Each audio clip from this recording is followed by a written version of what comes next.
Hi guys, welcome to our channel mister Sisindri. Bigg Boss హౌస్లో nominations చాలా హాట్గా జరుగుతున్నాయి. ఏ ఒక్క కంటెస్టెంట్ కూడా నామినేషన్స్ను ఈజీగా తీసుకోకుండా వీలైనంత వరకు తమని తాము డిఫెండ్ చేసుకునే పనిలో బిజీగా ఉన్నారు. అలాగే ఒక్కో కంటెస్టెంట్ కూడా నామినేషన్స్లో కావాల్సిన ఫైర్ని బయటకు తీస్తున్నారు.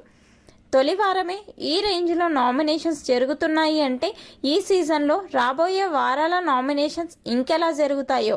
ఇక తాజాగా రేపటి ఎపిసోడ్కి సంబంధించిన ప్రోమో విడుదలయ్యింది.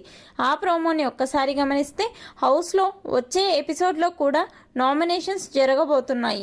నామినేషన్స్లో భాగంగా మణికంఠ పృథ్వీరాజ్ని నామినేట్ చేయడంతో ఇద్దరి మధ్య ఆర్గ్యుమెంట్ జరిగింది. అలాగే అభయ్ మణికంఠ మధ్య కూడా కాసేపు రచ్చ జరిగింది. ఈ సమయంలో మణికంఠ ఎమోషనల్ డైలాగ్స్తో హౌస్మేట్స్ను కన్నీళ్లు పెట్టించాడు. తాను కన్నీళ్లు పెట్టుకుంటూ నా జీవితం అయిపోయింది, కన్న తండ్రి చనిపోయాడు, అమ్మ చనిపోయింది, మా అమ్మ శవాన్ని అడుక్కొని వచ్చిన డబ్బులతో దహనం చేయాల్సి వచ్చింది.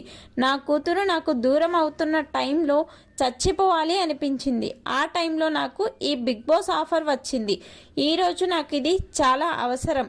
ఎంత అంటే నా కూతురిని నేను దక్కించుకోవడానికి నాకు అవసరం అంటూ కన్నీళ్లు పెట్టుకోవడంతో ప్రతి ఒక్కరు కనెక్ట్ అయ్యి కన్నీళ్లు పెట్టుకున్నారు.